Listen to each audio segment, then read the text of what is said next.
and welcome to my channel. Today we're going to have a look at how to figure out what colors we're going to need to paint models. And here I've got 4 very pretty horses. First thing you need to do is pick a good reference photo, something that really shows the shading and the color that you're trying to achieve. You can see here there's a lot of tones in these horses, and that's why I've picked these. So I want to teach you some fun and easy hacks on how to be able to find these colors. So I use an iPhone, but it also works in Android. If you, again, on the phone only, if you push on that picture, you will all of a sudden see it start to flash. And when it does, push save or push share and then save it to your photos. And this happens. So you can actually pull the photos right out. So what's the point of getting these images without the background? Well, now we're going to open an app on our phone, and it's good for iPhone or Android, called Color Viewfinder. Excellent app. And you're going to go download that.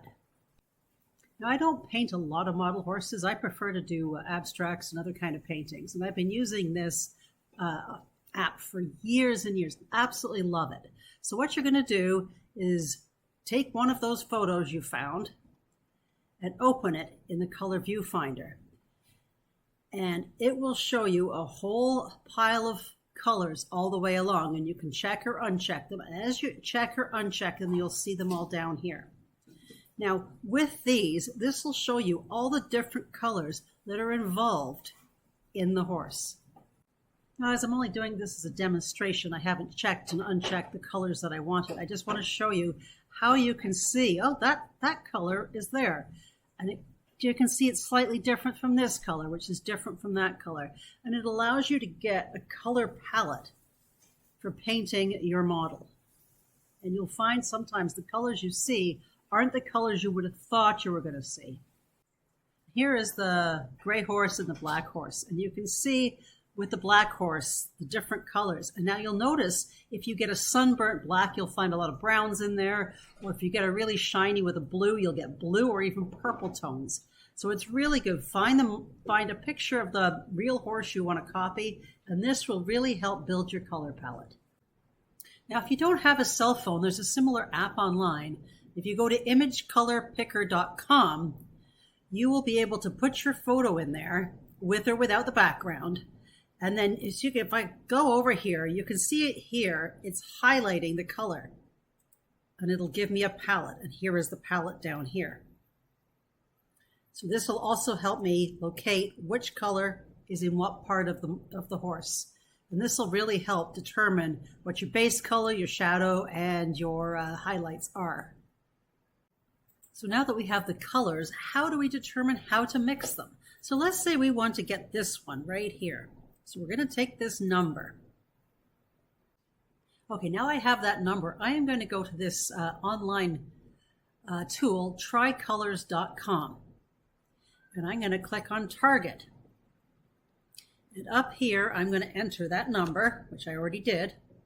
And it will show you that color. Close it and get mix. And these online tools use the CMK like a printer does. So you have basically this is your entire color palette. If you have these paints, you could pretty much do anything you want, just like a printer, magenta, cyan, yellow, and we've got a few others in here. And you can see here, this is the approximate percentage on how to mix your paint.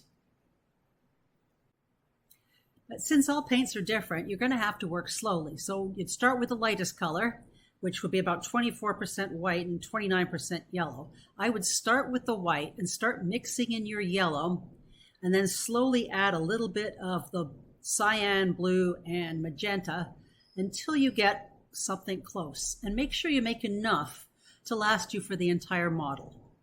And that is basically how you mix your colors, the easy way. If you actually join this Tricolors, you can actually add an image here as well. I think it's $1 a month. So you could actually just pick out the images and do everything on this section. However, it doesn't show you the full palette in the same way as the other one does. I like using both. Now you can go in and enter them all, and when you've entered one, just push add. And what that does is create a palette. So by clicking on that, it shows you how to mix each one. So you can go back and forth, build your palette, and now when you get your paints out, you can see what you need to mix. Really cool tool. Now, if you're looking for a set of paint to get started with, I would recommend either medieval colors of the Vallejo set or the basic ones. I use the medieval ones. And that gives you all the basics, plus you're getting the metallics. Now, having metallics is really nice to have when you're doing the model horses, as it can give you a bit of a glow, like especially with the gold or the bronze. You can use those while you're painting. So those are two good starter sets to be able to mix all the colors that we're working with. You may find that you can't find paints with the name cyan or magenta or whatever. So cyan is just a blue-green, which they have blue-green. They do have a magenta, but that is just a red and a blue mix. And just have a bright yellow, and you've got it covered. And on top of those three colors, you're going to need the red, green, blue, white, and black. But definitely add the metallics as well. When you're actually mixing your paints, it's not going to be exactly as they say here. However, it is a very good starting point to get you into which colors to start with, which ones to use the most of, your basic percentages. So start with the one with the most percent first, and then add a little bit of each. And you're going to have to do this by eye, but at least you have a starting tool to get ready to go. So that's all I have for you in this video. If you have any other ideas on how you do your paints and stuff like this, please add it to the comments below. And I've put some links for you in the comments, in the descriptions as well. Ciao, have a good day.